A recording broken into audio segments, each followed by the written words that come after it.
Thank you, Simon, for that really wonderful introduction. We won't say how long we've known each other. It will reveal our seniority. But I have known Simon for many decades, perhaps as many decades that I have been working on ASEAN.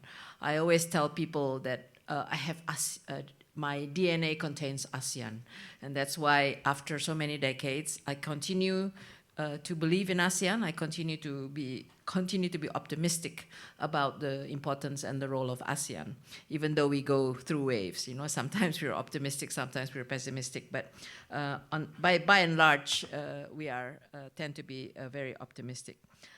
First of all, good evening to all the excellencies and ladies and gentlemen and friends who are here this evening.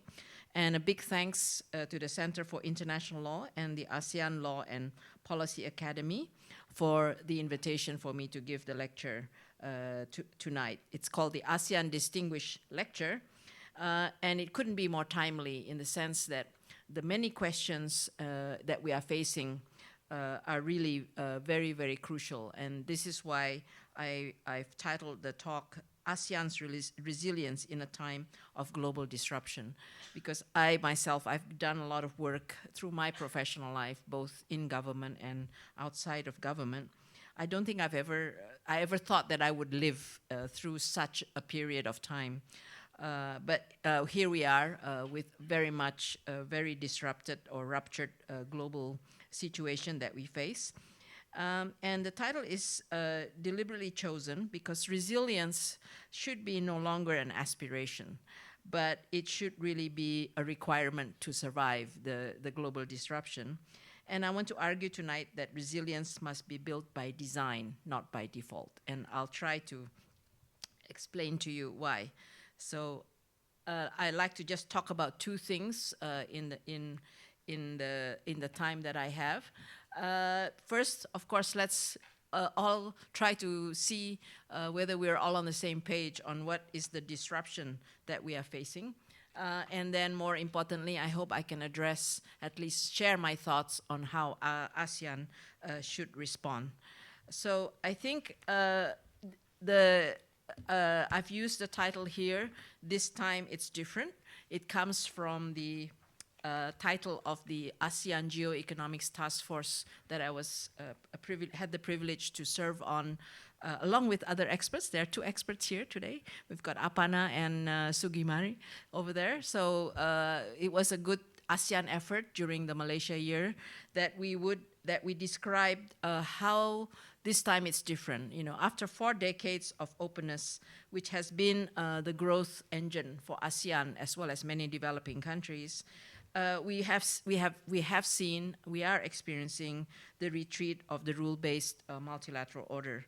And the growth and the reduction in poverty that we experienced for the last decades is really something that is no longer what we are facing today as ASEAN.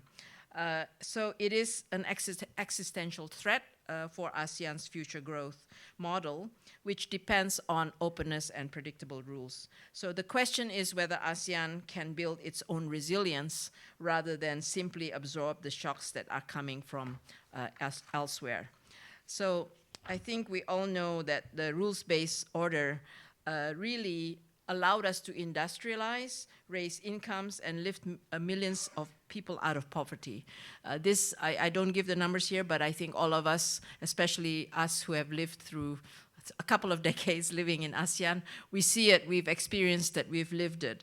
But this is now really in crisis with the decline or the retreat of the multilateral-based, rules-based system, as well as various shocks, whether it's trade, whether it's geopolitical tension, and other shocks that we are facing.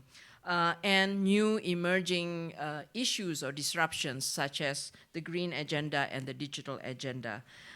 So let me just try to explain very briefly about these various parts of the global disruption. I think we all have seen kind of the retreat of multilateralism I think it preceded the current period of Trump, obviously, and even preceded 2018. I think if you were to pinpoint when was the year that globalization there was a big pushback on globalization, it would be 2008. So 2008 was kind of the end of what we used to know as hyper-globalization. The global financial crisis led to a pushback on globalization and increased probably nationalism and protectionism, but it did not, up to the point of 2016 when Trump came in, I think there was still a belief in the WTO. And even though there was a number of concerns about globalization and how the benefits were not well shared.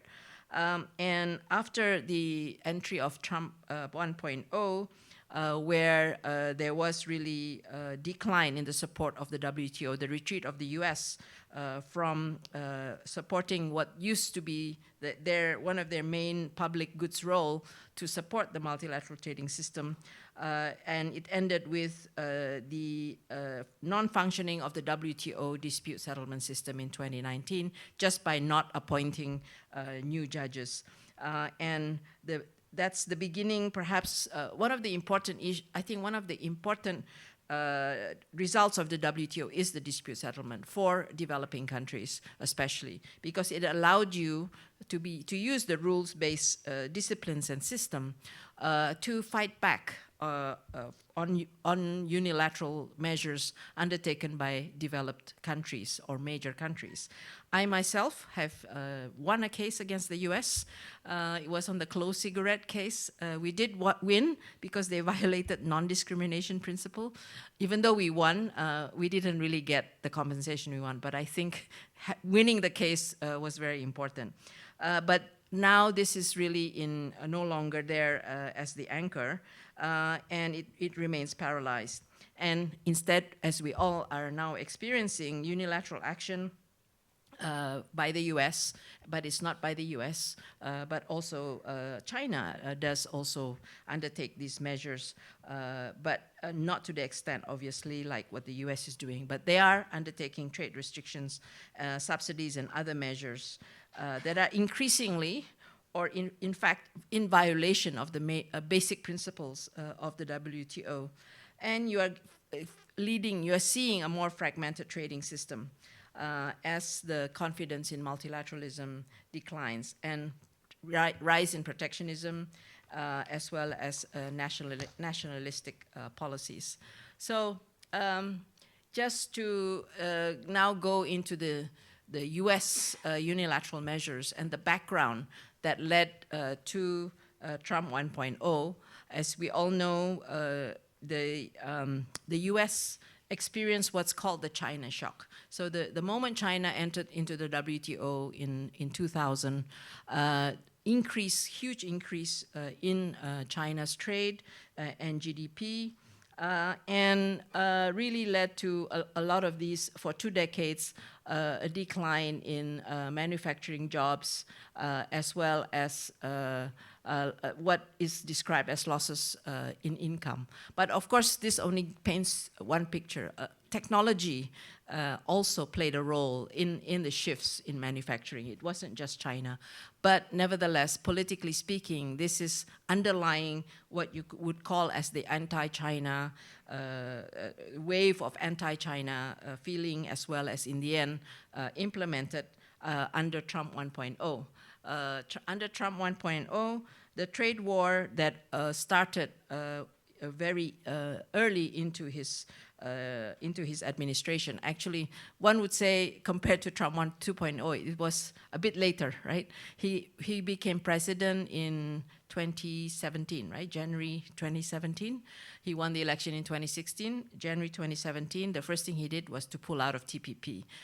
But he didn't implement these tariffs on China until 2018, because one would say that there were some people in his administration who were more sensible, is that the right word for it? And then in the second Trump, he said, no, I'm gonna go day one, right? So he felt that there was a delay in what he wanted to do. in 2018.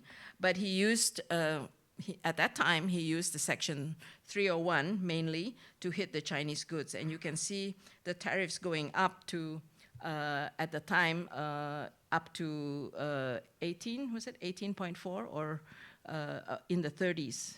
Where's the 2018? Yeah, it went up to about 18% or 20%, but on some goods it was like 25% or higher. Then Biden continued. Biden didn't take off the US tariffs on China. He continued and he added tariffs and export controls on technology, sensitive sectors. You remember high wall, small garden, apparently it was supposed to be only the sensitive sectors, but the garden looked like it was expanding quite rapidly. And it was this decoupling, de-risking strategy that emerged under Biden in the name of security. Then we have Trump 2.0 with a very, very big shock and very big surprise where it wasn't just China, but in the name, everybody kind of rolls their head when they see the word reciprocal, right? Reciprocal tariffs. It's not reciprocal, it's a one-way tariff on many countries. And the contest widens from China to the world, and ASEAN is caught in the middle. So this was the April 2nd Liberation Day tariff, where all of us got hit. The small ASEAN countries, from Cambodia to Laos and Vietnam, all got Cambodia got the highest, 49%. Indonesia got 32%. Only Philippines, I think, got a lower tariff of 17%. This is April 2nd. And then what happened was we were threatened.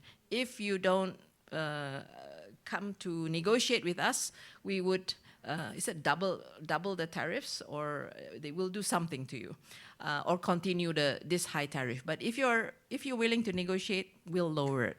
And if you remember, what happened was by July of that year, a number of the ASEAN countries went and said, okay, we'll negotiate with you. It went down to about 18-19% for most ASEAN countries, except for Myanmar, Brunei, and Laos. For some reason, these three countries still had a 30-40% tariff.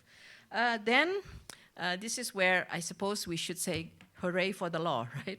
It was, the ones who contested the reciprocal tariff, oh, sorry, I should back up. He used an emergency act in the name of emergency and security. So balance of payments deficit, or it's not even balance of payments, it's trade deficit, just exports minus imports. A trade deficit is an emergency, and therefore you need to impose the tariffs. So I think one would say it was a weak case for using the emergency law, and it was contested, starting with actually small, medium-sized exporters who were being genuinely hurt.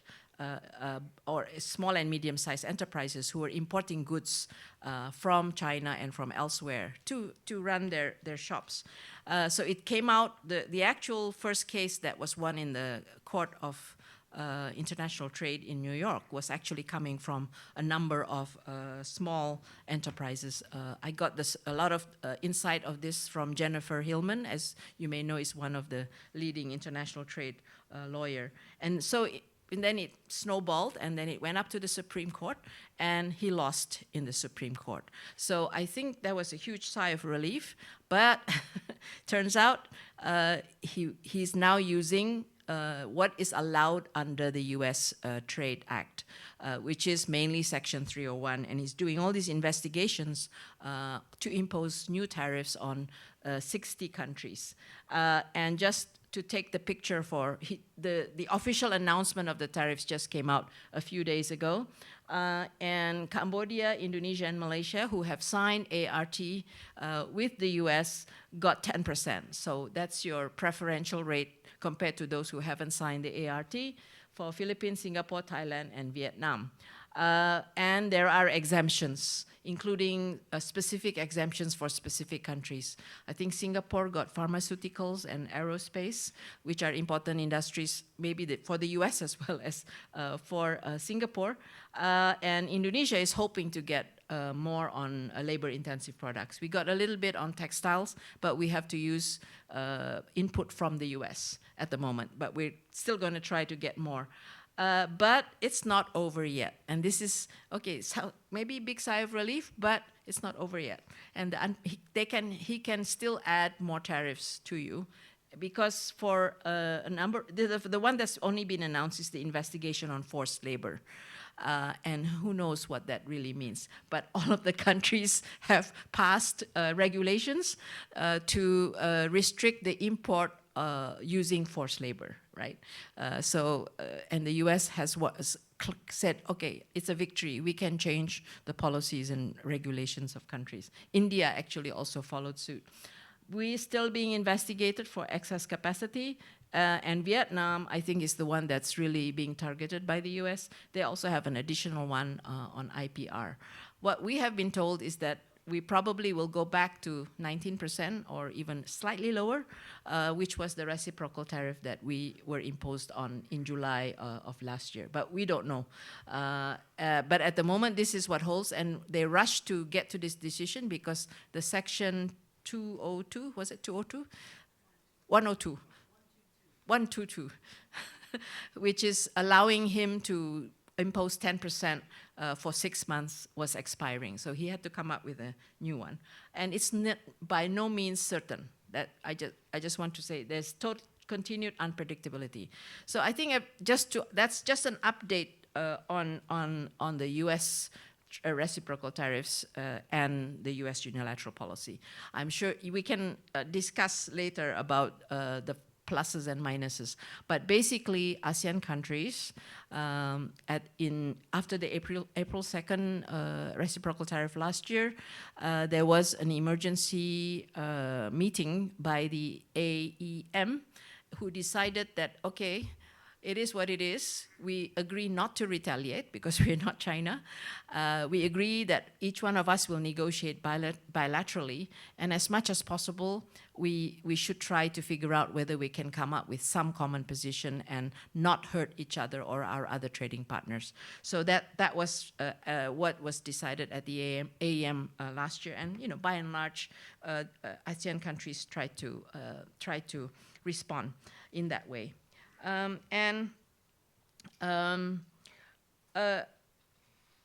Actually, the shock is already a big shock. But what matters most is actually not the shock itself, but how countries respond to the shock. What you don't want is a full-blown trade war where countries respond by increasing protection against each other, and then you will get a very negative outcome.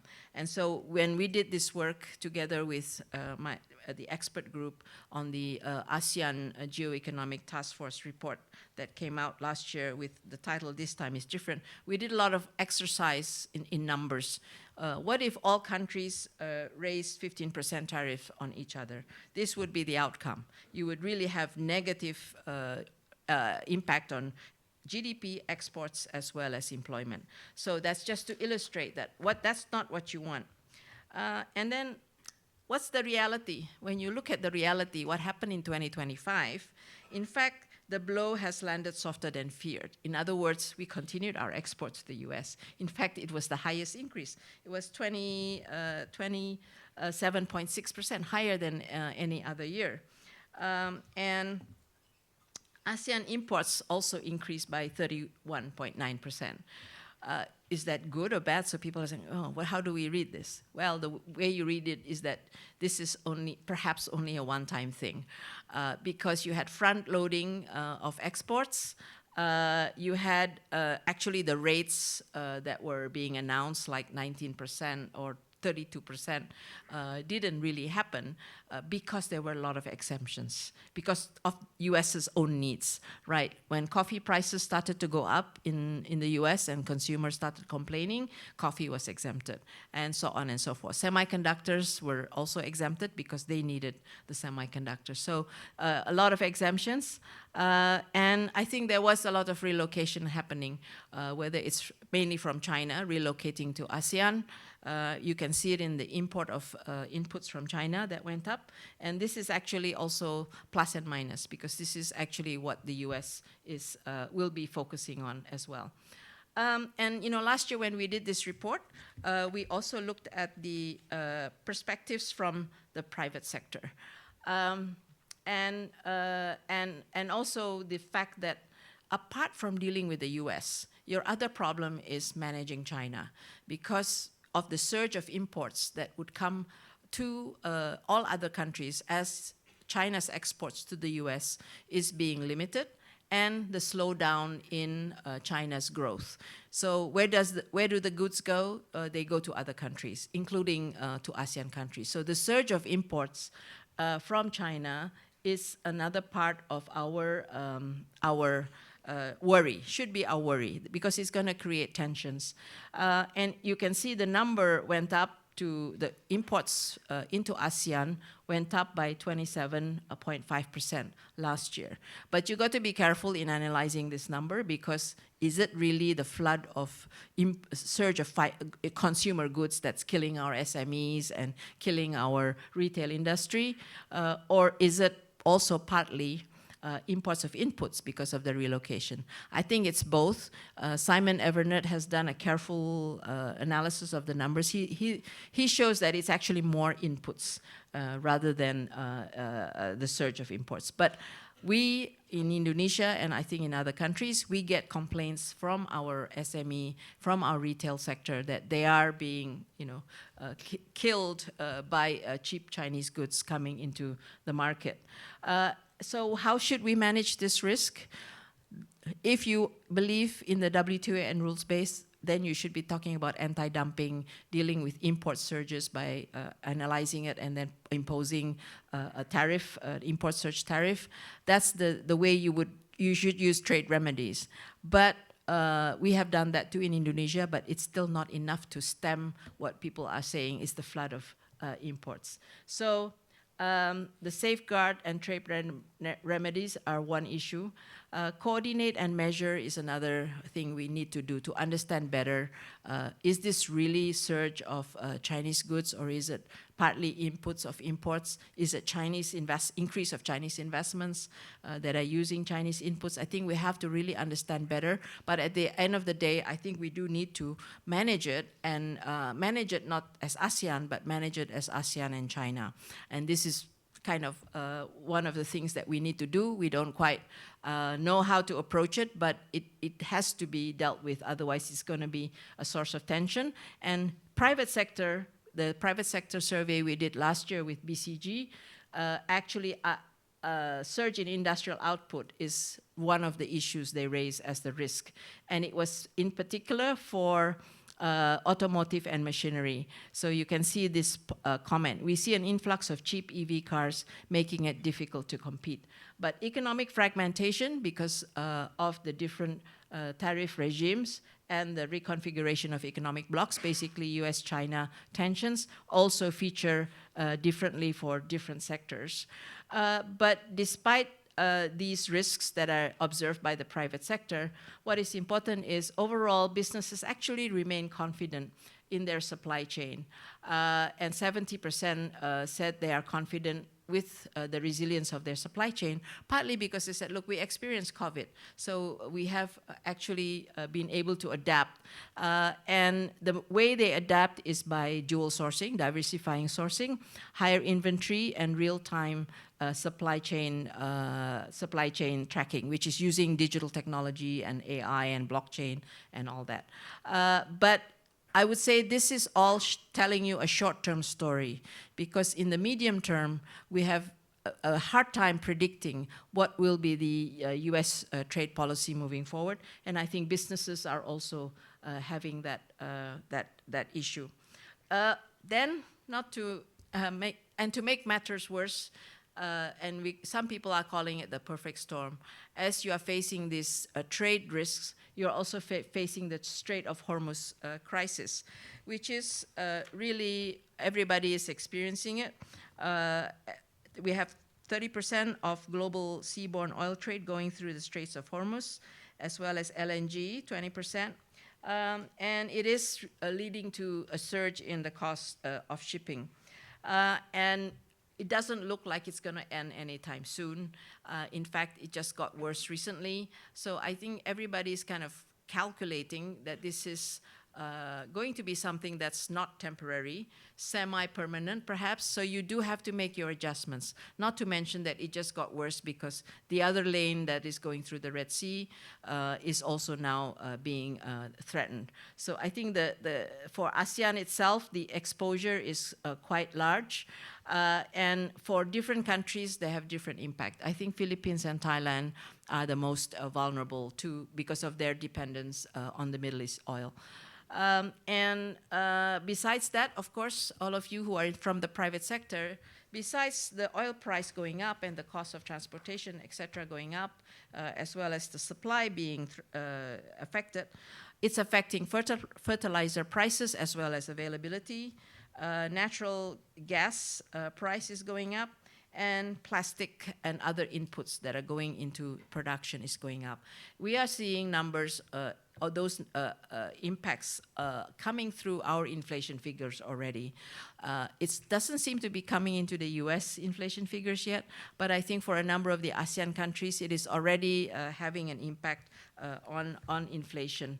And it is one of the things that we need to really pay attention to. And that the fact that we will have a slowdown in 2026. This is kind of, I guess, the most recent projection coming out of the IMF. So for all countries, I think everybody's predicting a decline in growth in 2026, but a recovery in 2027. This is the assumption that the Hormuz crisis is perhaps going to slow down and the oil prices will come back down, and that we will adjust, we will diversify our energy sources, we will be able to adjust. And I think I would just highlight the story here for the Philippines. Why is this, because I was questioning this number, why is the Philippines having this big jump in 2027? Basically, the countries that have semiconductors probably will help Malaysia and Singapore. Because you are riding on AI boom in the US. You can see Korea. I mean, Korea is also another country that is being helped by the AI boom. And for Philippines, that is one factor. The other factor is that Philippines is seen as adopting reforms or taking the right policies to the shock of the oil price going up. They took the right steps by adapting very quickly and so on. So I think just want to mention that because I think domestic reforms is really an important part of the story. Just to close on two more, what we are seeing in the global disruption is the fact that we are experiencing a green transformation. What do we mean by green transformation? Every country is having to do some kind of green transition. And with the price of oil going up, it should accelerate your energy transition to use more renewables. I said it should. But sometimes it happens, it always happens like that. Here's a crisis, we've got to do this, we've got to do that. And then the crisis maybe calms down, even though Hormuz hasn't calmed down. But the intention to accelerate doesn't seem to be very, very strong. But this is something, if you think about it, it has to happen sooner rather than later. And then how should ASEAN play a role in that? And I'm probably running out of time here. How much time do I have left? I didn't pay attention. Huh? Okay. And then we have increased linkages of climate issues with trade. As countries implement their climate policies and impose carbon taxes, like what Europe is doing with the carbon border adjustment mechanism, it's already starting this year in these sectors. So what I try to tell our policymakers is that sustainability is not about meeting, feeling good that you're going to be sustainable. It's not about meeting your Paris Agreement commitments. It's about competitiveness. Today, if you are not part of a sustainable supply chain, or if you're not producing things sustainably, your exports are already going to be affected.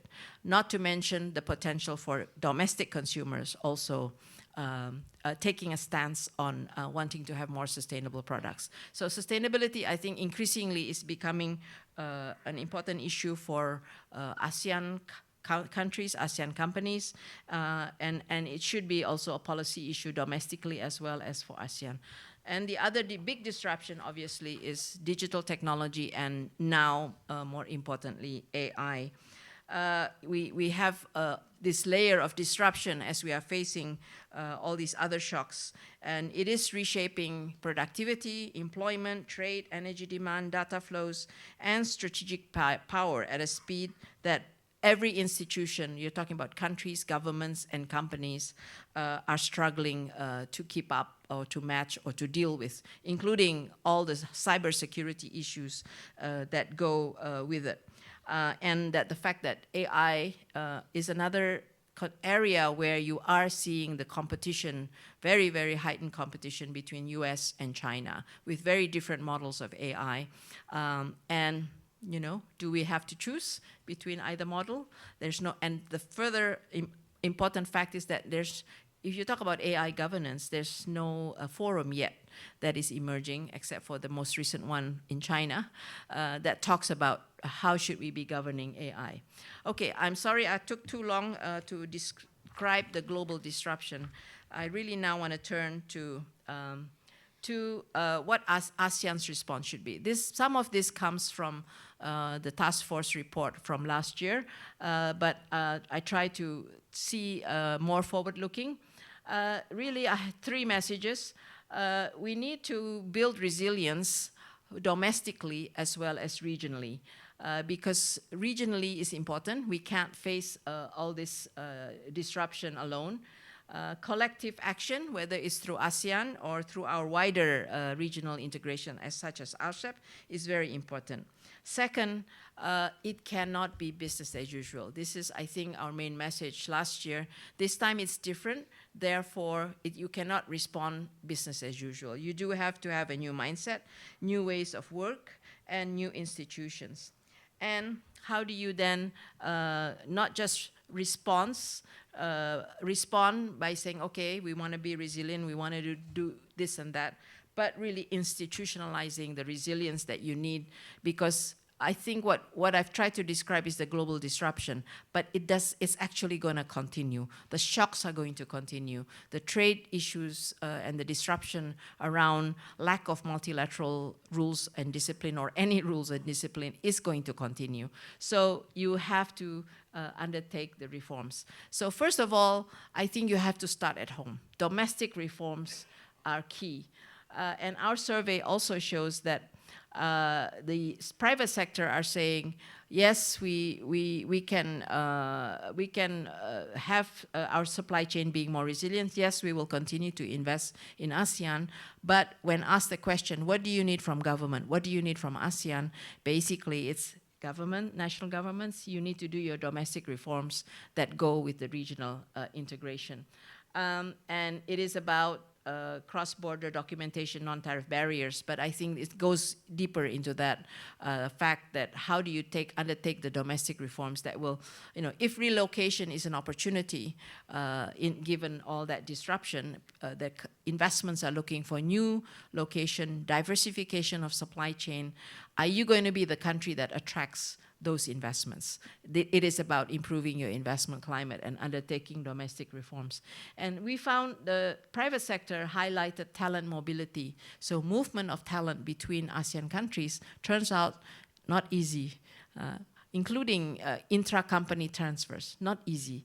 So they highlighted that, as well as if they were to pick one big ASEAN issue or regional integration issue, it turns out it's the boring rules of origin. I never thought I would have to look at rules of origin today, right? We used to look at this very carefully in the past, but it's become the #1 issue. And firms are asking ASEAN, we want to diversify, but find new markets hard to enter, and there's no clear vision of ASEAN wanting to develop a regional supply chain. So you need to deregulate and so on. And what do you need to do for ASEAN? You need a collective voice. I know this is something we continue to struggle with in ASEAN, but it is now more than ever important that a united ASEAN really becomes a reality. Deeper integration, whether within ASEAN, ATIGA, ASEAN +1, as well as RCEP, and supply chain resilience. It is really about the fact that our diversity is our strength.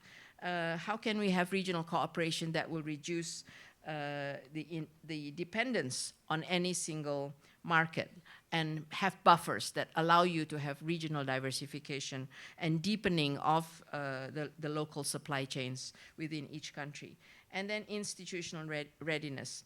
And this is where I think the May summit of ASEAN did try to come up with, okay, we're having a crisis here of some sort.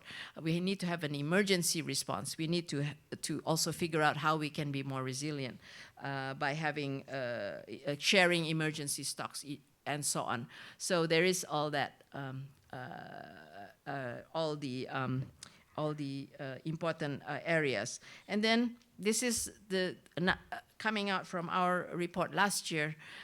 How you respond to the shock. It's not the shock, but how you respond to the shock. Not by increasing protectionism.